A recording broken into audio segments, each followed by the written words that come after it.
దేవుణ్ణి ఇందును పెట్టి చూపించాలి, ఇందును పెట్టి ఆరాధించాలి. దేవుడు గడిచిన వారం అంతా కూడా ఆయన మనకు కాపుదలిచ్చి ఆయన మనల్ని రక్షించుకుంటూ కాసుకుంటూ అనేక సందర్భాల్లో అనేక ప్రమాదాల నుంచి అనేక విషయాల్లో మనల్ని కాచి కాపాడుతూ మనల్ని సజీవ లెక్కలో ఉంచి సురక్షితంగా కాసి ఈరోజు మనమందరము సంఘముగా కూడి ఆయన సన్నిధిలో ఉండి ఆయన స్తుతించడానికి గణపరచడానికి ఈ సమయం మనకి ఇచ్చినందుకు ఆయన ఎంతైనా మనం స్తుతించాలి, గణపరచాలి. ఆరాధన అనేది నోటి మాటలతో చెప్పుకొని 2 పాటలు పాడుకొని 4 మాటలు విని కానుకేసుకునేది కాదు. వ్యక్తిగతంగా దేవుని కోసం మనం జీవించడమే దేవునికి ఆరాధన. ఆరాధన అనేది ఆదివారం మందిరంలో కూడుకుని ఒక్కరోజు మనం నోటితో పలికేది కాదు. ఆరాధన అనేది రోజు రోజు మన జీవితంలో మార్పు చెందడమే దేవునికి ఆరాధన. మనం వ్యక్తిగతంగా దేవుని కోసం జీవించడమే దేవునికి ఆరాధన.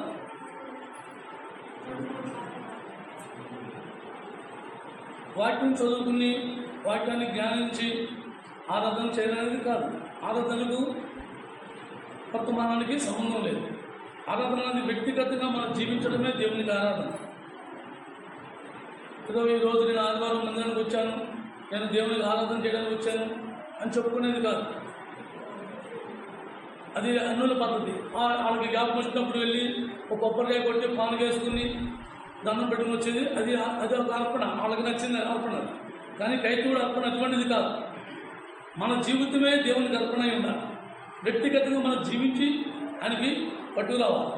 ఇదిగో ప్రభు నా అర్పణ, ఇదిగో ప్రభు నా జీవితంలో నేను ఎక్కడెక్కడ తప్పిపోయానో, ఏ సందర్భాల్లో నేను నీకు మహిమకరంగా నిలబడ్డానో, ఇదిగో నాయన నేను ఇంకా సరి చేసుకోవడానికి నాకు అవకాశం ఇవ్వని ఆయన దగ్గర పెట్టుకుని ఆయన చూపించి మనం జీవించడమే దేవునికి ఇష్టమైన అర్పణ. అంతేగాని మందులో కూడుకుని ఆదివారం ఒక్కరోజే మనం ఆరాధన చేసేది కాదు. ఆరాధన అనేది చాలామంది అజ్ఞానంగా ఆదివారం ఆరాధన లేదు ఉన్నది అనేది ఏంటి, అది తెలియని స్థితి. ఆరాధన ఉండటం ఏంటి, లేకపోవడం ఏంటి, ఆరాధన నడిపింపు ఏంటి, నా జీవితమే దేవునికి ఆరాధన. ఇది దేవునికి ఇష్టమైన ఆరాధన. కాబట్టి మనం దేవుణ్ణి ఎందుకు పెట్టి మనం స్తుతించాలి, దేవుని ఎందుకు పెట్టి మనం గణపరచాలని మనం చూసుకుంటే దేవుడు చేసిన కార్యాల్లో దేన్ని కూడా మనం మరవకూడదు. అనేక సందర్భాల్లో మనల్ని కాచి కాపాడాడు, మన అవసరాలు తీర్చాడు, మన అనారోగ్యాలతో బాధపడినప్పుడు మనకు తోడై ఉన్నాడు. మన యావత్తు బాధలోనూ నేను బాధను పొందుతుని అని ఆయన మనకు వాగ్దానం చేసి మనతో ఉన్నాడు. ఇది మనం ఎప్పుడు కూడా మర్చిపోకూడదు. యేసుక్రీస్తు ప్రభుని ఎలాగైతే ప్రేమించాడో నిన్ను నన్ను కూడా అలాగే ప్రేమించాడు. ఆ దేవుని పరలోక తండ్రి ప్రేమలో మాత్రం ఏమాత్రం స్వార్థం లేదు. ఆ ప్రభుని ఎంతగా ప్రేమించాడో నిన్ను నన్ను కూడా అంతగానే ప్రేమించాడు. కాబట్టే మనం రక్షించడానికి ఆయన కుమారుని భూమి మీద పంపించాడు. కానీ లేకపోతే మనం చేసే క్రియలు పెట్టో, మనం చేసే పనులు పెట్టి, మనం చేసే నడతన పెట్టి, మనలో ఉన్న మంచితనాన్ని పెట్టి ఆయన చేయడం. ఆయన మనలో ఏ మంచితనం లేనందునే మనం పాపంలో జీర్ణించుకుపోయామని దాని నుంచి విడిపించడానికి ఆయన భూమి మీద ఆయన కుమారుడు పంపించాడే. కానీ మనలో మంచివారు అని మన కోసం పంపలా. అందుని పెట్టి దేవుని మనం గణపరచాలి, స్తుతించాలి. అయితే దేవుని గణపరిచే ముందు, దేవుని స్తుతించే ముందు బైబిల్ గ్రంథంలో కొన్ని మాటలు మనం ధ్యానించుకుని దేవుణ్ణి ఆరాధిద్దాం. 145 కీర్తన పేజీ నెంబర్ 528.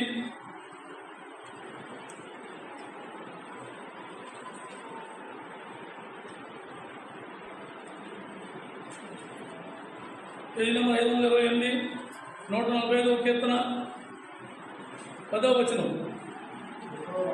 యెహోవా నీ క్రియలనియు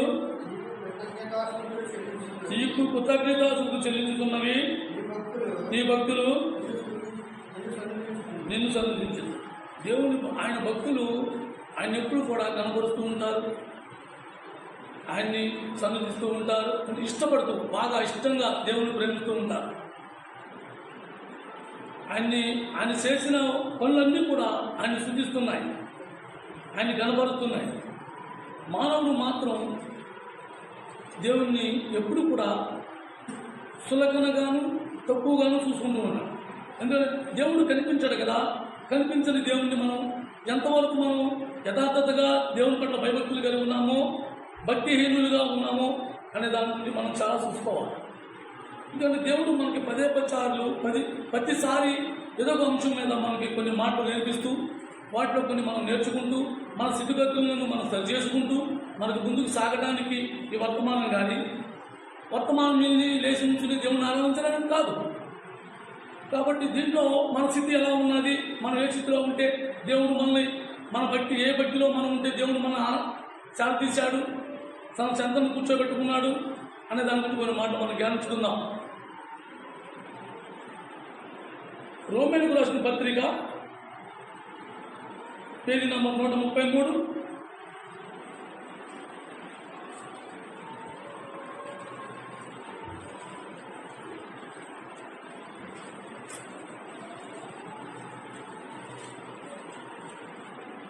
రోమేయులకు రాసిన పత్రిక 1వ అధ్యాయం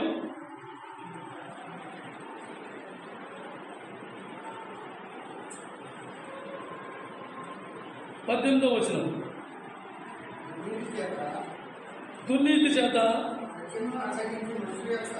సత్యమును అడ్డగించు మనుషుల యొక్క సమస్త భక్తిహీనత మీదను దుర్నీతి మీదను దేవుని కోపము పరలోకము నుండి బయలుపరచబడుతున్నది. చాలు. దేవుని యొక్క కోపము ఎవరి మీద ఉంది? భక్తిహీనుల మీద. భక్తిహీనత అంటే చాలామంది ఏమనుకుంటూ ఉంటారంటే, యేసుప్రభు అంటే గొప్ప దేవుడు, యేసుప్రభు గురించి మాకు తెలుసు, యేసుప్రభు కూడా దేవుడే అని ఆ మందిరం చుట్టూ ఆ మందిరం తిన్నంగా రాగానే ఒక డ్రైవ్ చేసేవాడు కావచ్చు, ఒక కూలి పని వెళ్ళేవాడు కావచ్చు, ఒక విశ్వాసి కావచ్చు, ఎవరైనా సరే గొప్పని ఏం చేస్తారంటే ఇలా ముందు పెట్టుకుని ఇలా అనుకుంటూ ఉంటారు. అది భక్తిహీనత, భక్తి అని మనం గ్రహించుకోవాలి. భక్తి అంటే దేవుని పట్ల మనకి ఎప్పుడు కూడా ఆ ప్రభు స్వరం, ఆ మాట వినాలి, ఆ యొక్క సందర్భం ఎప్పుడు దొరుకుతుందా అని ఎదురు చూస్తూ ఉండాలి. భక్తి ఉన్న వ్యక్తి ఏం చేస్తూ ఉంటాడు? ఎప్పుడు తన ఫోకస్ అంతా కూడా ఆ మందిరం చుట్టూ, ఆ బైబిల్ చుట్టూ, తన మనసంతా కూడా దేవుని చుట్టూ తిరుగుతూ ఉంటుంది. నా ప్రభు నాతో ఏం మాట్లాడతాడు, నాలో ఉన్న లోపాలను సరి చేసుకోవాలి, నాలో ఉన్న పాపాన్ని నేను కనుక్కోవాలి అనే ఆశతో ఎప్పుడు ఆశిస్తూ ఉంటాడు. భక్తిహీనుడి పరిస్థితి ఎలా ఉంటుందంటే, ప్రార్థన చేసుకుందాం లేపుతాడు, ప్రార్థన చేసుకుందాం లేచినప్పటికి ఇలాగ చెప్పడం కాకపోతే సరే ప్రభా మళ్ళీ వచ్చేసుకుందాం అన్నట్టుగా లేచి వెళ్ళిపోతూ ఉంటారు. ఇలాగ ఎవరో పిలుతూ ఉంటారు, ఈ బైబిల్ తీసి మొదటి పెట్టేసి వెళ్ళిపోతూ ఉంటారు. ఎందుకంటే దేవుడి మీద పూర్తి భక్తి ఉంటే ముందు నీ దేవుని మాట, తర్వాతే నీకు ఏదైనా సరే. నీకు నిజమైన భక్తి మనలో నిజమైన భక్తి ఉంటే మనం ఎప్పుడు కూడా దేవుని పట్ల ఎక్కువగా ఆకర్షణీయంగా దేవుని పట్ల మనం ఎంతో ప్రేమ కలిగి ఆ సత్యాన్ని మనం అనుసరించడానికి ఇష్టపడుతూ ఉంటాం. మనం భక్తిహీనంగా ఉన్నప్పుడైతే ఏదో ఆదివారం కదా అందరూ వెళ్తున్నారు, మనం వెళ్తే మనకు కూడా ఏదైనా వస్తారు, మనకు కూడా రోగం తగ్గవచ్చు, లేకపోతే లాభం రావచ్చు, లేకపోతే ఏదైనా కలిసి రావచ్చు అనే ఉద్దేశంతో మందిరం వచ్చేవాడు కూడా చాలామంది ఉంటారు. అది భక్తి కాదు. ఏంటంటే ఎప్పుడైతే నలుగురు వెళ్తున్నారు, వాళ్ళు వెళ్తున్నారు, నేను వెళ్ళాలి అనే ఆలోచనతో వచ్చేంత వరకు కూడా అది భక్తిహీనత అన్నప్పుడు ఏమవుతుంది? దేవుని ఉగ్రత మన మీద ప్రభావం వస్తూ ఉంటుంది. అంటే ఆయన పరలోకం నుంచే నియమించి ఉన్నాడు. మన భక్తిహీనత అంతా కూడా ఆయన పరలోకం నుంచి నిర్ణయించి చూస్తూ ఉన్నాడు. మనం అలాంటి భక్తిలో మనం కూడా ఉన్నప్పుడు దేవుడు మనం ప్రేమించాడు. ఆ భక్తిహీనత నుంచి మనం విడిపించడానికి ఆయన ఎంతో ప్రేమ చెల్లించాడు. గుప్తిగా వచ్చి మన మందిరంలో కూర్చోవాలి. ఆయన చేసిన గొప్ప కార్యాలను పెట్టి, ఆయన చేసిన గొప్ప క్రియను పెట్టి నువ్వు నేను భక్తి పరులాగా వచ్చుకుంటాను. ఈ భక్తి పరుల్లోనే భక్తిలు కూడా ఉండి ఉంటాం. కాబట్టి మన భక్తి ఎటువంటిదో మనం ఎప్పుడప్పుడు చూసుకుంటూ ఉండాలి. అలాగే ఎఫెసీయులకు రాసిన పత్రిక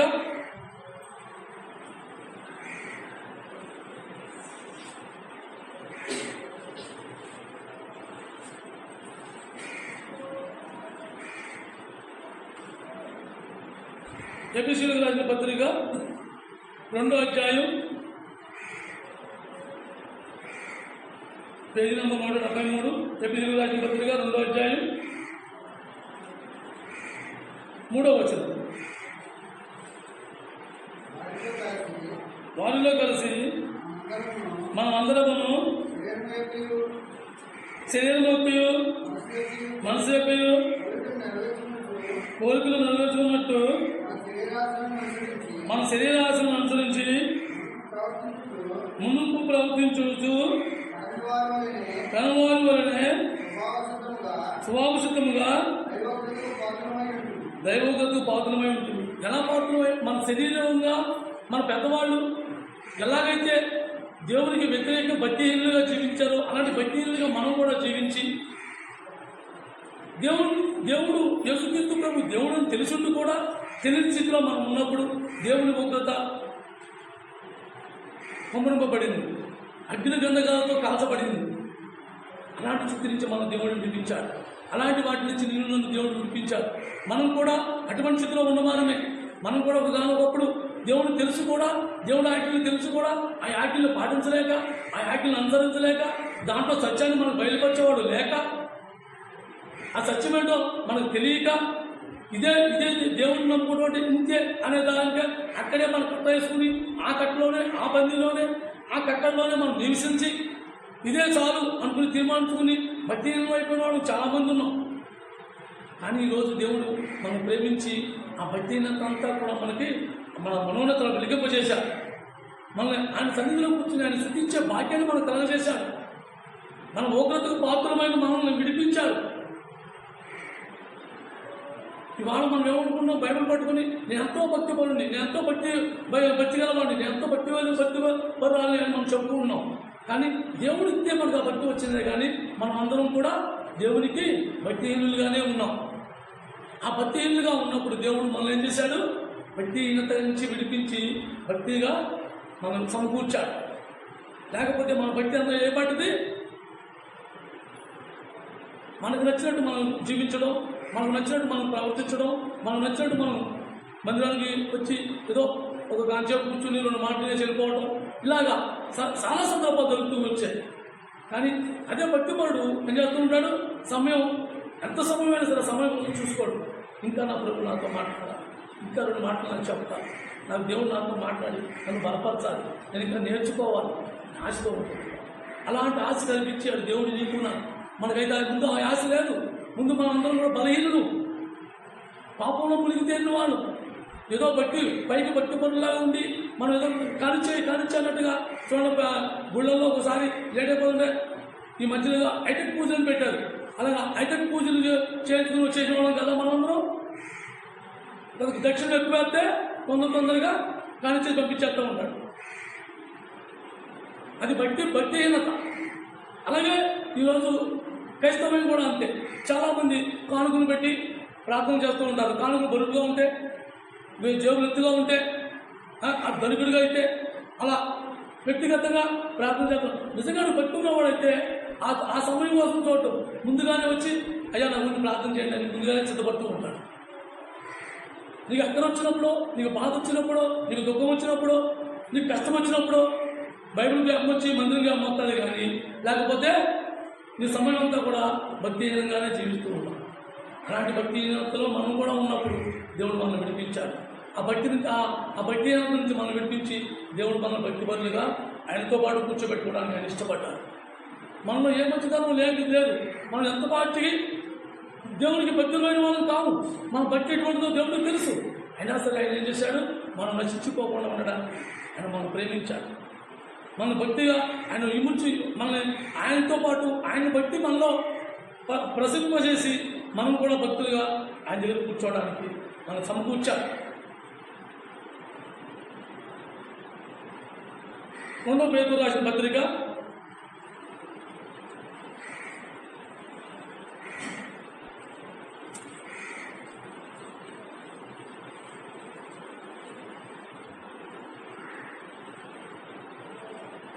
పేజీ నెంబర్ 218, రెండో పేతురు రాసిన పత్రిక 2వ అధ్యాయం, పేజీ నెంబర్ 218, రెండో పేతురు రాసిన పత్రిక 2వ అధ్యాయం 6వ వచనం. 2వ అధ్యాయం 6వ వచనం. సుధమ కుమారులను పట్టణములను భస్మము చేసి ముందుకు భక్తిలో వారికి ఆయన దృష్టాంశముగా ఉంచుటకై వాటికి నాశనం విధించాడు. ఎందుకు? అనేక మంది దాన్ని చూసైనా సరే దేవుని భక్తి ఏంటో తెలుసుకోవడానికి, దేవుడు అంటే ఏమో తెలుసుకోవడానికి, దేవుడి పట్ల మనం భక్తి కలిగి జీవించడానికి. మన భక్తి అంతా కూడా అంతసేపు ఒక అరగంట, పావు గంట, ఒక గంట, లేకపోతే గంటన్నర, అక్కడి నుంచి మనకి విసుగుదల, ఉరుకులు పరుగులు, ఇది మన భక్తి. అలాంటి భక్తి మీద దేవుడు ఏం చెప్తాడు? తన ఓపెతున్నాయి. నువ్వు దేవుడు పరిచించి ఉంటాడు. అసలు నువ్వు ఎంతవరకు నిలబడతావో చూద్దామని కూడా దేవుడు ఇంకా వేచి ఉంటాడు. ఆయన వేచి ఉండడం ఎందుకు? మన గురించే. మనలో ఎంతవరకు నీకుందో, ఎంతవరకు భక్తి ఉందో, మనం ఎంత భక్తి పరులమో ఆయన గమనిస్తూ ఉన్నాడు. మనకి ఇసుకతలు ఎక్కువ, మానవుడికి ఇసుకతలు ఎక్కువ. అది అనుకున్నట్టు జరిగిపోవాలి, అనుకున్నట్టు అన్నీ అయిపోవాలి, అనుకున్న ప్రకారం ముందుకు వెళ్ళిపోవాలి, అనుకున్నదే చేయాలి, అనుకున్నట్టే నడవాలి. కానీ దేవుడి దృష్టి అలా కాదు. నీ భక్తి ఎంతవరకు అనేది దేవుడు పరీక్షిస్తూ ఉంటాడు. నీ భక్తి కోసం నిజంగా మనం భక్తి పడిన వైపు దేవుడికి వచ్చి వేచి ఉంటాం. తొందరపడం, మన ఆలోచన కూడా తొందరపడం. చూడండి, ఒక సందర్భంలో మనకు ఏదైనా అర్జెంట్ పని ఉన్నప్పుడు ప్రార్థన చేసుకుని బయలుదేరాలని ఒక నియమం ఏంటంటే, అది ఒక పెద్దలు పెట్టిన నియమం. ఆ నియమం ప్రకారం ఏం చేస్తూ ఉంటాం? తొందరగా మోకం చేసి తొందరగా మాటలు చెప్పేసి గబగబా వేసి వెళ్ళిపోతుంది. అది భక్తి అవుతుందా? దేవుడు సమాధానం ఇచ్చాడా? మనతో మాట్లాడా? మన ప్రయాణంలో దేవుడు మాట్లాడి మనం పంపించాడా? బయలుదేరామా? అంతవరకు మనం వేచి ఉండే శక్తి మనలో ఉందా? ఆ శక్తి మనలో లేదు. అయినా సరే దేవుడు మనకు కల్పించాడు. ఆయన మహాకృపను పెట్టి ఆ యొక్క మనస్తత్వం మనలో పుట్టించాడు. నా దేవుడు మాట్లాడతాడు, నా దేవుడు మాట్లాడే దేవుడు, నాకు దేవుడు ఉన్నాడు, నాకు తండ్రి, నా పరలోకపు తండ్రి నాకు సలహా ఇస్తాడు అని అంత జ్ఞానం మనలో పుట్టించి అంతవరకు మనం నడిపించుకొచ్చాడు దేవుడు. అలాంటి దేవుడు మనం ఆరాధించాలి. ఎంతసేపు మన సమయం, దేవునికి ఇచ్చే సమయం పావు గంట అయితే మన సొంత పనులు, మన సొంత సమయాలు 23 గంటల 30 టైం మనం సరిపోతున్నాం. పావు గంట టైం దేవునికి కూడా పోతున్నాం మనం. మరి మనం భక్తి పనులు ఎలా చెప్పుకున్నాం? ఓ సేవకుడు వస్తే చాలు తొందరగా ఎంతో దీనులుగా అన్నా అండి భక్తి పనులు. కానీ నిజంగా మనం భక్తి ఉంటే నువ్వు అతను నీ దగ్గర రాకముందు నువ్వే అతని దగ్గర పనులు వస్తావు. అయ్యా నా గురించి ప్రార్థన చేయాలి, అయ్యా నా మనసు బాగా, నాకు ఆపద వచ్చింది, నాకు కష్టం వచ్చింది, నాకు బాధ ఉంది, లేదు నా అసలు మనసు నెమ్మది లేదు అని ఆశతో వస్తూ ఉంటాను. నీకు ఏదో ప్రాణం మీదకి వచ్చినప్పుడు, బాలమైన కష్టం వచ్చినప్పుడు సేవకుడు గుర్తొస్తాడు, మందిరం గుర్తొస్తుంది, బైబిల్ గుర్తొస్తుంది. మన సమస్యలకు కారణంలో మనమే. మన భక్తి ఏదైనా పెట్టే దేవుని నోకలకు మనం గురవుతూ ఉన్నాం. మన భక్తి ఏదైనా పెట్టి భక్తి పనిలో మనం ప్రవర్తించడం వల్ల మన భక్తి ఏదైనా దేవుడు మనం గుర్తు చేస్తున్నాడు. మనం అనుకుంటున్నాం ఏదో జనాన్ని మెట్టుతున్నాం కదా, జనాన్ని చూపిస్తున్నాం కదా, మన అంత నీతి పంతులు, మన అంత భక్తి పనులు అని. కానీ దేవుడు చూపించి ఎవరు తప్పించుకోవాలి. అందుకనే దేవుడు మనకు అన్నిసార్లు హెచ్చరిస్తున్నాడు. మన దేవుడు అందుకే అన్నిసార్లు హెచ్చరిస్తున్నాడు. మనం హెచ్చరించు మనం కాపాడుతూ వచ్చాడే కానీ మనకు మాత్రం ఆయన ఒకటి తమ్మే కుమ్మరించట్లా. ఇక వేచి ఉన్నాడు ఆయన. ఎంత కృపగల దేవుడు, ఎంత కనికరిగల దేవుడు. అలాంటి దేవుడు మనం ఆరాధిస్తున్నాం. అలాంటి దేవుడు మనం కనపరచాలి. అలాంటి దేవుడికి మనం ఆరాధకులుగా ఉండాలి. ఆరాధన అంటే ఏదో ఆదివారం వచ్చి 2 కానుకేసుకుని 2 మాటలు వేసి వెళ్ళిపోయేది కాదు ఆరాధన అనేది. నీ జీవితం రోజు మనలో ఉన్న కోపాన్ని చంపుకోవాలి, ద్వేషాన్ని చంపుకోవాలి, మనలో ఉన్న ఆలోచన విధానాన్ని మార్చుకోవాలి, మన స్వభావాన్ని మార్చుకోవాలి. ఎన్ని ఆటి నుంచి మనం దేవుడు వినిపించుకుంటూ వచ్చి ఈరోజు కూర్చోబెట్టాడో అది మనమే గ్రహించుకోవాలి. ఒకప్పుడు మనం కూడా అదే స్థితిలో ఉన్నాం. మన మనసు మారలా, మన ఆలోచన మారలా, మన మాట మారలా. అయినా సరే దేవుడు మనం ప్రేమించి ఆయన చేరదీసి మనకు నేర్పించిన మనల్ని ఈరోజు మనం చక్కగా నాలుగు మాట వినగలుగుతాం, చక్కగా నాలుగు మాట పంచుకుంటున్నాం. లేకపోతే మనం కూడా ఒకదానికప్పుడు మనం కూడా అదే స్థితిలో ఉన్నాం. మన భక్తి అంతా మనం అందరం కూడా భక్తిహీనులు అయి ఉన్నప్పుడు దేవుడు ఎంతో మహాకృపను పెట్టి మన భక్తి పనులుగా చేశాడు. ఆయన మందిరంలో భక్తులుగా కూర్చోబెట్టాడు. రోమేలకు రాసిన పత్రిక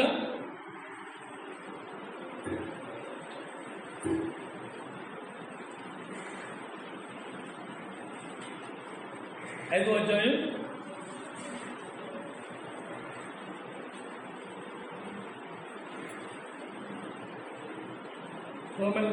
5వ అధ్యాయం 6వ వచనం, పేజీ నెంబర్ 136, 5వ అధ్యాయం 6వ వచనం. ఎలా అనగా ఇంకా మనం బలహీనులమై ఉండగా క్రీస్తు యుక్త కాలమున భక్తిహీనుల కొరకు చనిపోయాడు. మన కోసం చనిపోయాడు ఆయన. మనం ఒకప్పుడు భక్తిహీనులు, మనం భక్తి అంటే ఏంటో తెలియదు, దేవుడు అంటే ఏంటో తెలియదు. ఏదో అందరూ వెళ్తున్నారు, నేను వెళ్తున్నాను, అందరిలాగా నేను వెళ్తున్నాను, అందరిలాగా నేను చేస్తున్నాను, ఏదో వాళ్ళు చేశారు నేను చేశాను. ఈ స్వభావంలో మనం జీవించడానికి కూడా మనం కూడా భక్తిహీనులమే, మనం కూడా భక్తిహీనులమే. అలాంటి భక్తిహీన స్థితిలో మనం ఉన్నప్పుడు సైతం ఆయన ఏం చేశాడు? మన కోసం ప్రాణం పెట్టాడు. యేసుక్రీస్తు ప్రభు మన కోసం చనిపోయాడు. మన భక్తిహీనత నుంచి మన భక్తులుగా దేవునికి భక్తులుగా చేయడానికి ఆయనే ఇష్టపూర్వకంగా చనిపోయాడు. అందుని పెట్టి దేవుడిని ఆరాధించాలి, అందుని పెట్టి దేవుడిని కనపరచాలి. మన భక్తి ఎంతలో మన భక్తి ఎంత భక్తి పరులమో, మనం ఎంత భక్తిగా మనం జీవిస్తున్నామో, ఎంత భక్తిగా మనం ముందుకు కొనసాగామో, ఇప్పుడు ఏ భక్తిలో ఉన్నామో దేవుడికి అన్నీ తెలుసు. దేవుడే నేర్పించాడు మనం. ఇది మాత్రం వాస్తవం. ఎందుకంటే మనందరం ఎవరితో మన స్వార్థంతో మనం నేను గొప్ప అంటే తిరిగామే కానీ సత్యాన్ని మనం గ్రహించుకోవడానికి మన టైం చాలక సత్యాన్ని బోధించే వాళ్ళ మీద మనం ఎదురు తిరిగి సత్యాన్ని గ్రహించమని చెప్పిన వాళ్ళకి మనం వ్యతిరేకమయ్యి మన దేవుని మహిమను మనం పొందలేక దేవునికి దూరమయ్యి దేవుని ఒకరికి మనం పాత్రమైనప్పుడు యేసుక్రీస్తు ప్రభువే మన కోసం బలైపోయాడు. ఈరోజు సంతోషంగా మనం మాట్లాడటానికి మనం మందులో కూర్చున్నామంటే మనం ఎవరిచ్చారు ఆ ధన్యత, ఆ యొక్క ప్రేమ ఆయన కలిగించాడు. ఆ యేసుక్రీస్తు ప్రభు ఆ పరలోకపు తండ్రి కలిగించిన వల్లనే నీకు నాకు ఆ ధన్యత వచ్చింది, ఆ ప్రేమ వచ్చింది, ఆ యొక్క కనికరం వచ్చింది. ఏమీ లేదు, మనకు దేవుడే మన మనసులో ఆ విత్తనాలు విత్తాడు. కనికరం అనే విత్తనాన్ని, ప్రేమించే విత్తనాన్ని, భక్తిగా దేవుని పట్ల ఎంతో ఆసక్తితో దేవుని కోసం నా కోసం నా జీవితం దేవుని కోసం జీవించాలని ఒక ఆలోచన, ఇవన్నీ కూడా దేవుడు మనతో మాట్లాడి మనల్ని నేర్పించి నడిపిస్తున్నా మనం తెలుసుకోగలిగామే. కానీ లేకపోతే అందరిలాగా మనం కూడా ఒకగానొకప్పుడు అలాంటి భక్తిహీనతలో ఉన్నవారుమే. అని దేవుడు ఏం చేశాడు? మనందరినీ కూడా భక్తిపరులుగా చేయడానికి ఆయన భక్తిహీనులతో చనిపోయాడు. మన భక్తిహీనులుగా ఉన్నప్పుడు చనిపోయి మన భక్తిపరులుగా చేశాడు. అటువంటి దేవుడు మనం ఆరాధించాలి. అలాగే హోషేయ గ్రంథం 747 పేజీ నెంబరు. హోషేయ గ్రంథం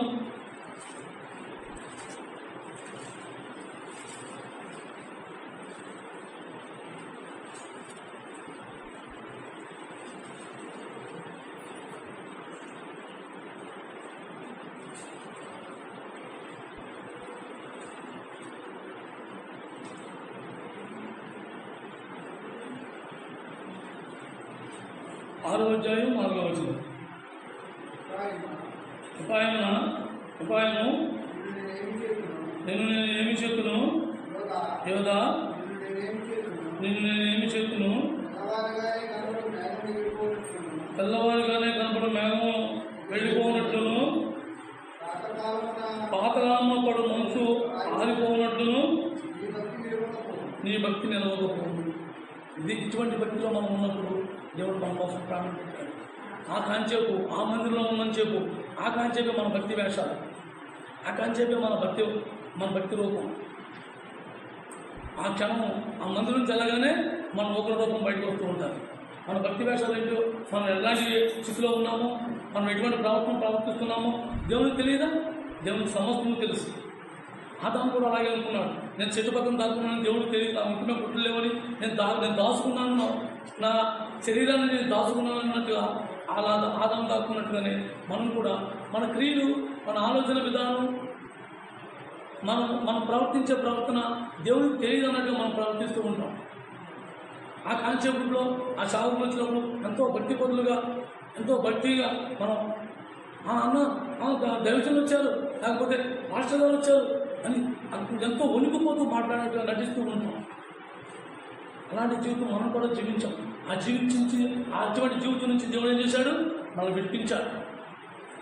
ఆ తర్వాత వెళ్ళిపోగానే మన స్వభావం బయటపడుతూ ఉంటారు, మన ప్రవర్తన బయటపడుతూ ఉంటారు. మనం అనుకుంటూ ఉంటాం మన ఏదో చావుకుదిగా మనం ఏదో మంచిగా మనం నటిస్తున్నాం కదా అని. మన ప్రవర్తన ఏదైనా సందర్భం వచ్చినప్పుడు వీరిలో బయటకు వచ్చి మనం వేసే అరుపులు, మనం వేసే గొంతులు అనేక మంది చూస్తున్నారు. దేవుడు చూడడానికి ఉన్నారా? దేవుడు చూస్తున్నాడు. దేవుడు మనల్ని ఏమన్నాడు? భూమి ఆకాశం నీ కాపలా పెట్టాను అన్నాడు. నీ ఇంటి దారబంధాలు నీ కాపలా ఉన్నాయన్నాడు. నీ ఇంటి మోసాలు నీ కాపలా ఉన్నాయన్నాడు. మనం అనుకుంటున్నాం అంతే, నా ప్రవర్తన ఎవరో చూడలేదని. చావుకులు ఎక్కడ ఉన్నారు కదా, చావులకి ఏమీ తెలియదు, నేను ఏదో నాకు కౌరులు చెప్తే నా మాట వింటారు అనుకుంటూ ఉంటారు చాలామంది. కానీ దేవుడికి మాత్రం అసాధ్యమైనది ఏమీ లేదు. దేవుడి దృష్టి నుంచి ఎవరు తప్పించుకోలేదు.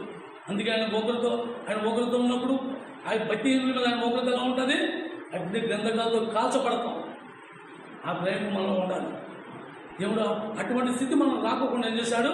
ముందుగానే అన్ని సిద్ధపరిచాడు, అన్ని బలపరిచాడు, అన్ని సమకూర్చాడు. అంతలోనే వచ్చి ఆ రాత్రి కూర్చున్న మంచు తెల్లజాపు ఎలా ఆగిపోద్దో మన భక్తి కూడా అలాగే ఉంది. ఏదో ఆదివారం ఆ మందిరానికి రావటం, భక్తి పరులుగా ఎంతో భక్తి చూపించేసి, భక్తి కుమ్మరించేసి, మేమే కాబట్టి మేమే భక్తి పరులని ఎంతో దీనంగా మనం మాట్లాడినంత మాత్రం మన భక్తి పరులు అయిపోం. మన భక్తి, మన మనసులో దేవుడు ఉన్నాడు అనే సత్యం దేవుడు గ్రహిస్తూ ఉన్నాడు. దేవుడికి సాటట్టు ఏమీ లేదు. దేవుడి దగ్గర నుంచి ఎవరు తప్పించుకోలేము. మనం నటించవచ్చు.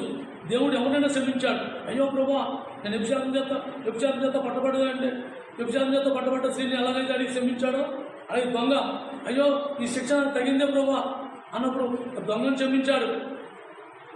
ఇప్పుడున్న భర్త కూడా నీ భర్త కాదంటే నా భర్త కాదన్నప్పుడు ఆ వ్యభిచారం చేసే స్త్రీని కూడా క్షమించాడు. కానీ వేషధారణ మాత్రం క్షమించినట్టు. వేషధారణ మాత్రం తప్పదు ఆ ఉగ్రత. మనం ఎంతకాలం నటించే జీవిస్తూ ఉంటామో అంతకాలం మన వెనకాల పోగొడుతూనే ఉంటారు. పైన అగ్ని గంధకాలు రాసించాడు ఆ దేవుడు. వాటి నుంచి తప్పించడానికి యేసుక్రీస్తు ప్రభు వచ్చాడు మన కోసం. వాటి నుంచి మనం తప్పించడానికి యేసుక్రీస్తు ప్రభు వచ్చాడు.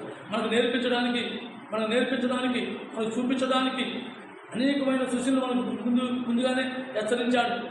ఆ సుధా కుమార్ పట్టణాలు ఎలా తరలిపోయాయో, మీకు ఆనమాలుగా ముందుంచాడని దేవుడు ఎలా హెచ్చరించాడో అవన్నీ కూడా మనకి జ్ఞాపకం ఉంచుకోవాలి.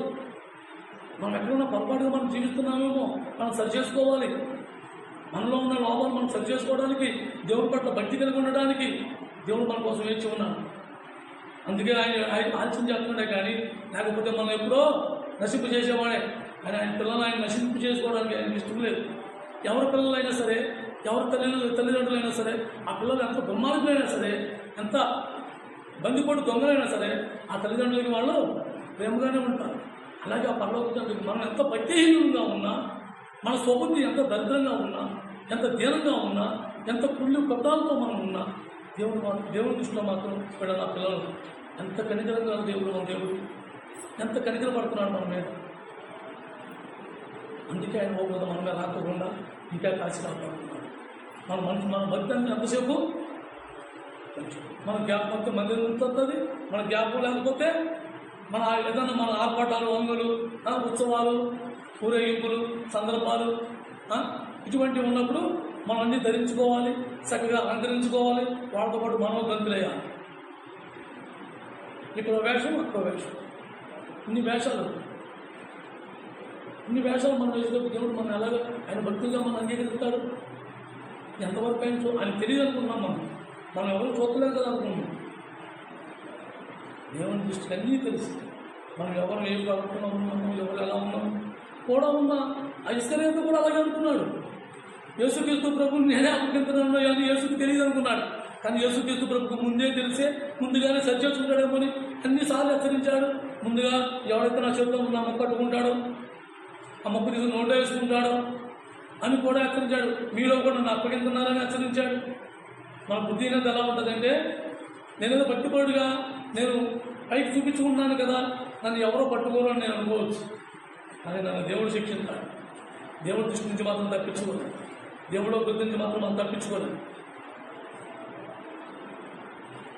కాబట్టి ఆ మనసు ఆరిపోయేలాగా అనుకుంటున్నాం మన భక్తి, దేవుని కోసం జీవించే భక్తి, దేవుని కోసం మనం పాకులాడే భక్తి. నా భక్తి ఎంతసేపు నా దేవుని కోసమే ఉండాలి. నా భక్తి నేను జీవితం ఇంతవరకు నేను వ్యర్థంగా జీవించేసా, మిగిలిన జీవితం దేవుని కోసం జీవించాలి, నా ప్రభు కోసం జీవించాలని ఆశ మనలో ఆ తృప్తి ఉండాలి, ఆ తప్పన ఉండాలి.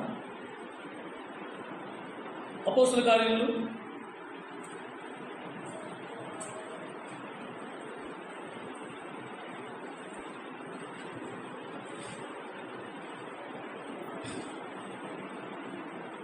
17వ అధ్యాయం 17వ అధ్యాయం.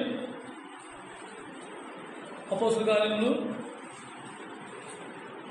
పేజీ నెంబర్ 120 17వ అధ్యాయం 22వ వచనం. పౌలు అరేయోగు మధ్య నిలిచి చెప్పినదేమనగా, దెస్సలోనికీ వారులారా, మీరు సమస్త విషయంలో అతి దేవతా భక్తి గలవారై ఉన్నట్లు నాకు కనబడుతున్నది. చాలా అతి దేవతా భక్తి. అతి దేవతా భక్తి అంటే ఏంటి చూడండి. మొన్నటిదాకా ఒక వారం 10 రోజులు ఆర్పాటాలు, పరుగులు, ఉరుకులు, భోజనాలు, నిన్న మొన్న ఊరేగింపులు, అలాంటివి కూడా మనలో ఉన్నాయి. ఇవన్నీ కూడా మనకి ఇష్టం. శ్రద్ధ. మనకు కూడా మ్యూజిక్లు ఉండాలి, పాటలు ఉండాలి, గంతులు ఉండాలి, డ్యాన్సులు ఉండాలి. అసలు మనలో భక్తి ఉన్నదా? దేవుని పట్ల మనలో ఎంత భక్తి ఉన్నది అనే స్వభావం మనకు లేదు. అసలు నిజంగా నేను దేవుని నా ప్రభు కోసం, నా ప్రియుడి కోసం నేను మందిరానికి వెళ్తున్నానా, లేకపోతే ఒక సేవకుడు బాధపడలేకపోతున్నానా, క్లయింట్ కూడా లేని వాళ్ళు అనేక మంది ఉన్నారు. వెళ్ళకపోతే ఊరుకోడు, వెళ్ళకపోతే ఏమంటారు, వెళ్ళకపోతే ఏళ్ళు అడుగుతారు, వాళ్ళు అడుగుతారు అని వచ్చేవాళ్ళు కూడా ఉన్నారు. అది ఎంతవరకు కరెక్ట్ అవుతుందో భక్తి? అది అతి దైవభక్తి. అతి దేవత అంటే అనేక మంది దేవతలు ఉన్నారు.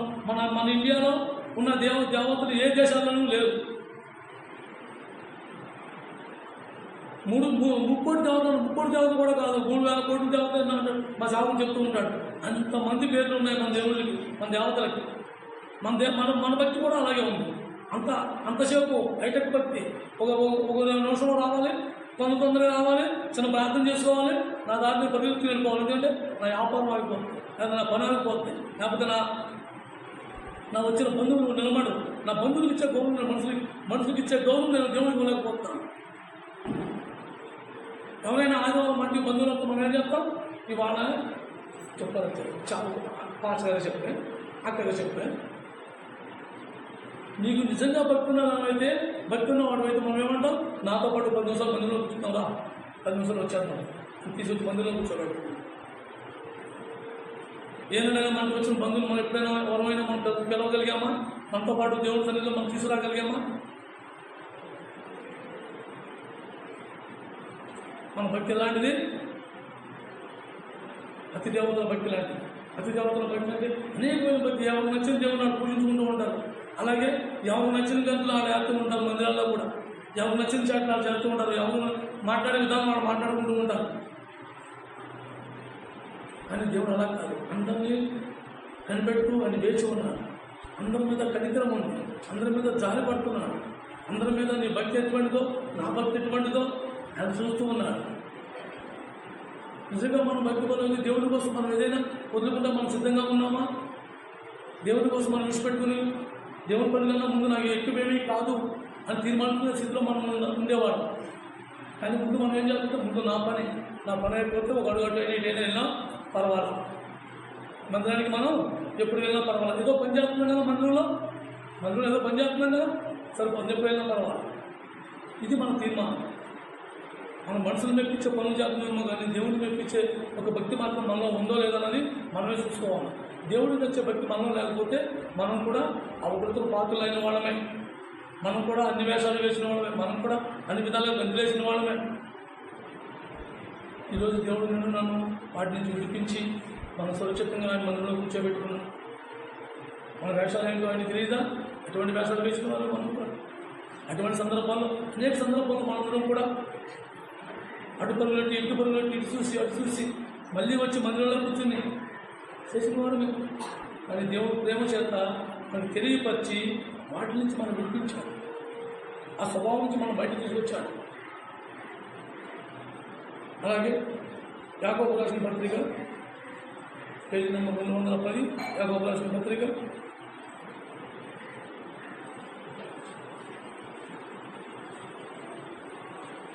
1వ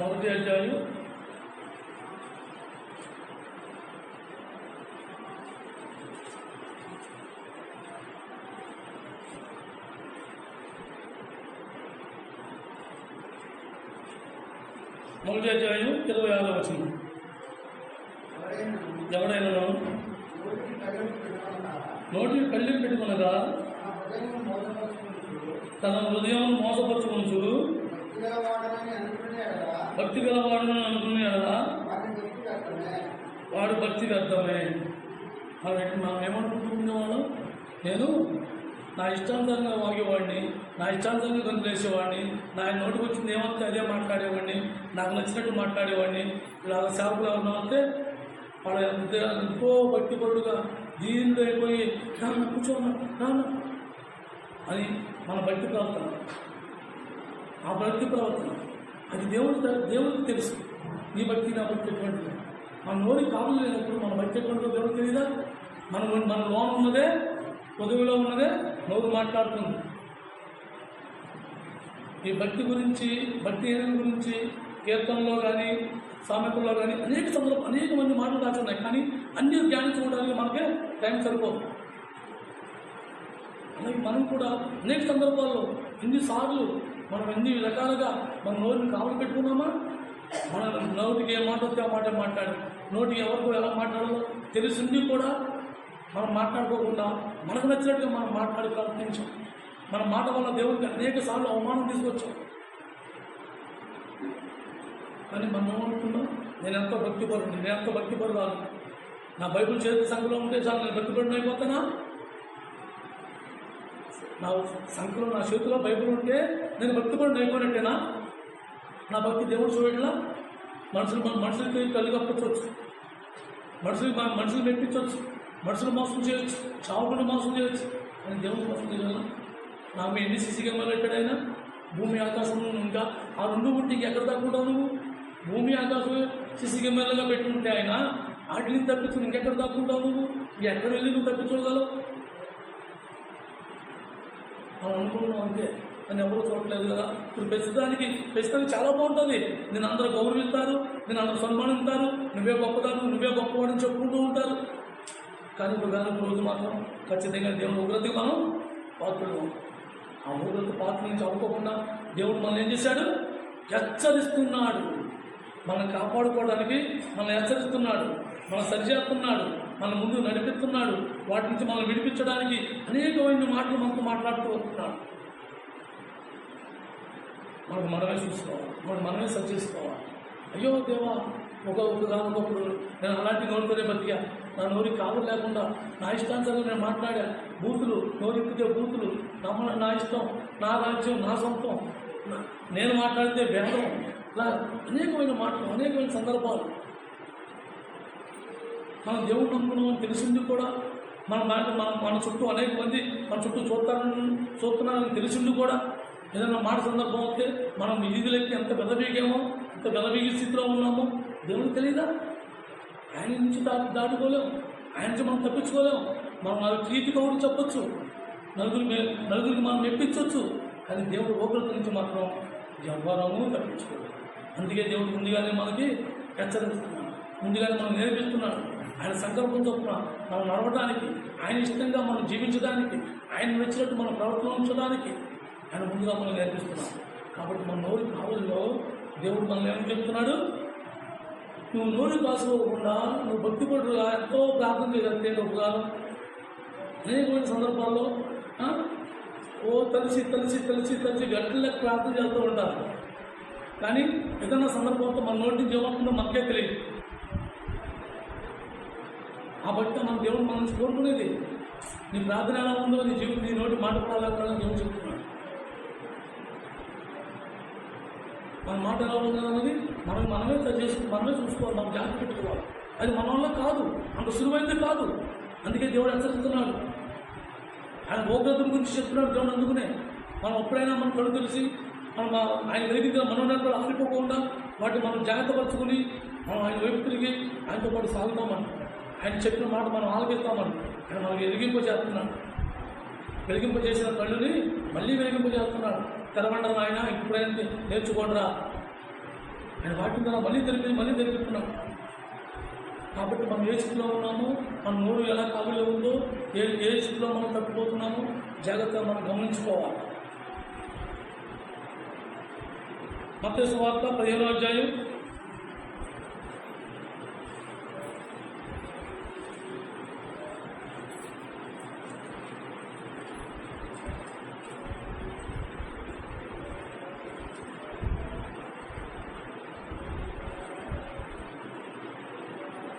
7-8 కలిసి ఉన్న చూడండి. మత్తయి సువార్త 15వ అధ్యాయం 7-8-9 3 వర్షాలు కలిసి ఉన్న చూడండి. వేషధారులారా, ఈ ప్రజలు తన ప్రజలతో కనబడుతున్నారు కానీ వారి హృదయం దూరంగా ఉన్నది. మనుషులు కల్పించు పద్ధతులను దైవోపదేశులన్నీ వ్యర్థముగా బోధించుతూ వ్యర్థముగా ఆరాధించుకున్నారు. ఏషియా అని వారితో చెప్పి చాలు. ఏమంటున్నాడు ఆయన? వాడు దేవుడు ఏదో పైకి ఓ ప్రభా వచ్చేసే ప్రభా ఆడ కోసం ప్రార్థన చేసేద్దాం, నీడ కోసం ప్రార్థన, ఇది ఎంతమంది కోసం ప్రార్థన చేసినా నీ హృదయం దేవుడికి దగ్గరగా ఉన్నా దేవుడు మనకు ప్రశ్న వేసుకోవాలి. ప్రభా నువ్వు నా హృదయంలో ఉంటే నేను అడిగింది నువ్వు చేసేవాడివి కదా, నువ్వు నాతో ఉంటే నేను అడిగిన నీతి క్రియలు నాకు చేసేదాన్ని చేసేవాడివి కదా. ఈరోజు నా నీతి క్రియలు నేను అడిగిన నీతిది అయితే ఆ క్రియలు ఎందుకు జరగట్లేదు ప్రభు అని మనం ప్రశ్న వేస్తుంటే దేవుడు మనకు సమాధానం చెప్పేవాడు.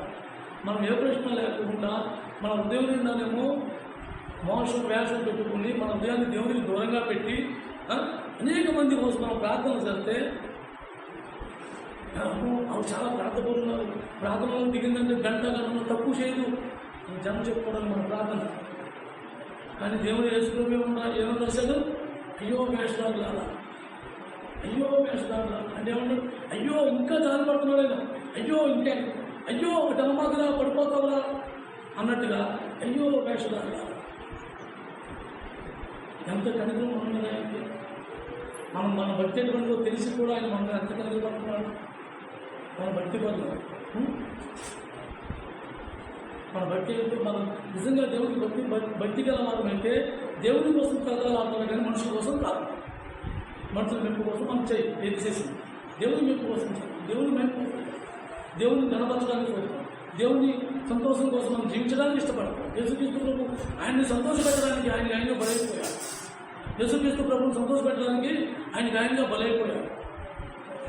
మనం ఎంతవరకు మనం నిజమైన భక్తి పరులుగా మనం ఎంతవరకు ఉన్నామో, మన భక్తి హీనులుగా ఉన్నామో, భక్తి పరులుగా ఉన్నామో దేవుడు మనం గమనిస్తూ ఉన్నాడు. లేకపోతే అయ్యో భక్తి అయ్యో వేషధారులు ఎందుకు ఉంటాడు? మన భక్తి వేషమైన భక్తి. మందిరాన్ని మొత్తం కూడా ఏదో వెళ్ళకపోతే ఆదివారం బాగోదు, ఏదో గంటన్నర కూర్చుని వచ్చేస్తే రోజు వెళ్ళిపోతుంది, మన టైం గడిపేసుకుని సరిపోతుంది. మన భక్తి ఎటువంటి అన్నది దేవుడికి తెలిసే పైకి మనుషులు తెలియదు కదా. భాషగారిని చూడగా మన లోపం ఉంది, మన లోపం ఏముందో భాషగారు దూరం చూడటం కదా.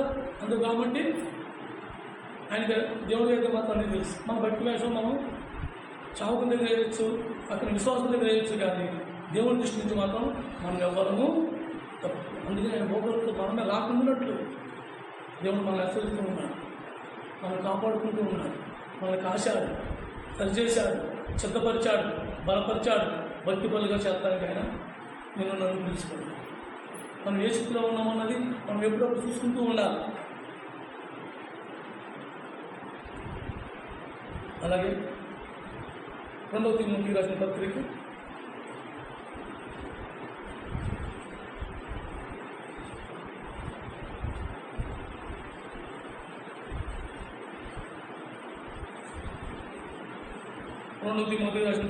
3వ అధ్యాయం పేజీ నెంబర్ 195. 2వ తిమోతి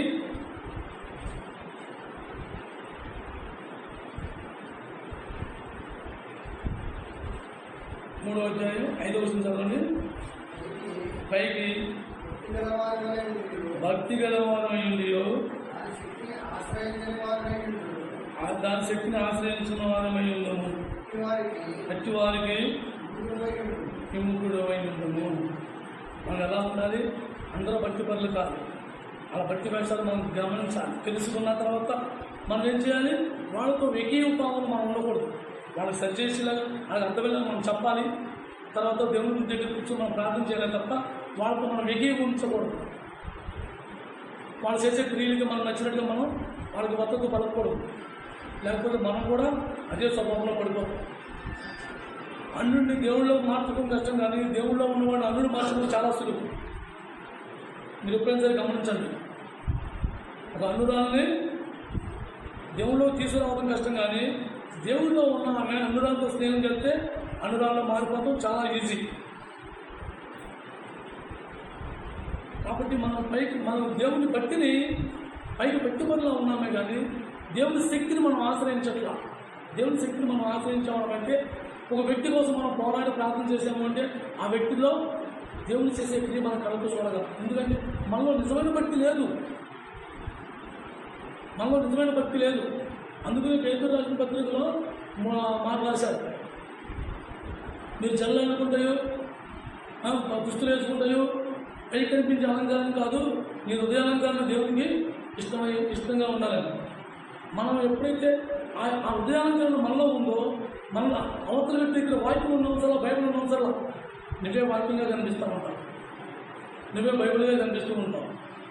నేను నీతో కూడా స్నేహం చేయాలి అని ఆశపడుతుంది. కానీ మనం ఎటువంటి వాళ్ళు కోరుకుంటూ ఉంటాం, మనకి ఎక్కువ 4 చెడు మాటలు చెప్పాలి, పనికిరాని కబుర్లు చెప్పాలి, ఊళ్ళో ఉన్న పాగి కబుర్లన్నీ మోసుకు రావాలి, ఊళ్ళో చట్టాలంతా పోగు చేసుకోవాలి, మనం వేసుకోవాలి. మనం బట్టి మనం ఎంతవరకు పోయాము. ఇటువంటి స్నేహాలు మనం ఎదుర్కొంటున్నాం.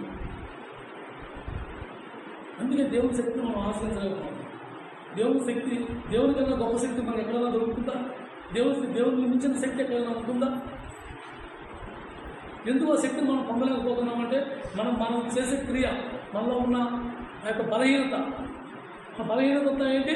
లోకంలో ఆలోచిస్తూ, లోకంతో తిరుగుతూ, లోక వేషాలు, లోక ఆలోచనలతో మనం గడుపుతూ ఉండటం మీద మనం ఏమైపోతున్నాం? దేవుని శక్తిని ఆశ్రయించలేకపోతున్నాం. మనం భక్తిహీనులుగా ఉన్నాం కాబట్టి దేవుని శక్తిని ఆశ్రయించలేకపోతున్నాం.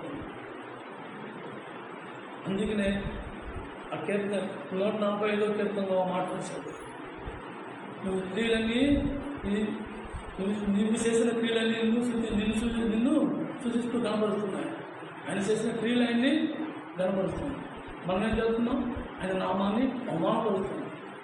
అందుకని మన బలహీనత నుంచి మనం వినిపించుకోవడానికి, మన భక్తి పరులుగా మనం ఉండడానికే దేవుడు యేసుక్రీస్తు ప్రభుని భూమి మీద పంపించి, ఆయన మన భక్తిగా ఉన్నప్పుడే సైతం ఆయన ప్రాణం పెట్టి మనం వినిపించాలి. అందుని బట్టి దేవుని మనం ఆరాధించాలి, అందుని బట్టి దేవుని కనపరచాలి. ఉన్న సమయంగా తీసుకుంటారు.